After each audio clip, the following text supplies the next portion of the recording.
पौराणिक कथाओं की दुनिया में ऐसे कई श्राप हैं जिन्होंने न केवल लोगों का भाग्य बदला बल्कि पूरी सृष्टि की कहानी को नया मोड़ दिया। इस सीरीज में हम जानेंगे उन अद्भुत और रहस्यमय श्रापों के बारे में जिनकी गूंज आज भी हमारे शास्त्रों में सुनाई देती है।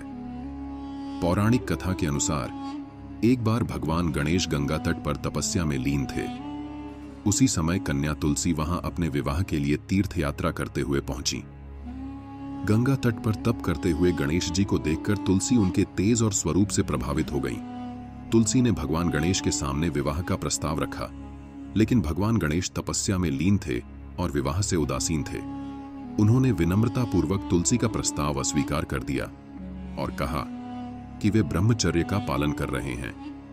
तुलसी को यह अस्वीकार भाव सहन नहीं हुआ और क्रोधित होकर उन्होंने भगवान गणेश को शाप दिया कि उनका 2 बार विवाह होगा। तुलसी के शाप से अप्रसन्न होकर भगवान गणेश ने भी उन्हें शाप दिया कि उनका विवाह एक असुर से होगा। समय बीतने पर तुलसी को अपनी गलती का एहसास हुआ। उन्होंने भगवान गणेश से क्षमा मांगी। गणेश जी ने कहा, तुम्हारा शाप व्यर्थ नहीं जाएगा, लेकिन मेरा भी शाप फलित होगा। मैं रिद्धि और सिद्धि का पति बनूंगा और तुम्हारा विवाह असुर जलंधर से होगा, लेकिन अंत में तुम्हें मोक्ष प्राप्त होगा और तुम भगवान विष्णु की प्रिय बनोगी।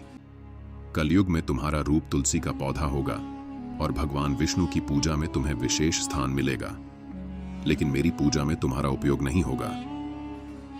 तब से तुलसी का पौधा भगवान विष्णु और श्री कृष्ण की पूजा में अर्पित किया जाता है, लेकिन भगवान गणेश की पूजा में तुलसी का प्रयोग निषेध है। तो आज के श्राप की कहानियां यहीं खत्म होती हैं। ऐसे और भी रोचक श्राप और उनके पीछे छिपे रहस्य जानने के लिए अगले भाग में जरूर जुड़ें। देखते रहिए हमारी यह रोमांचक पौराणिक यात्रा।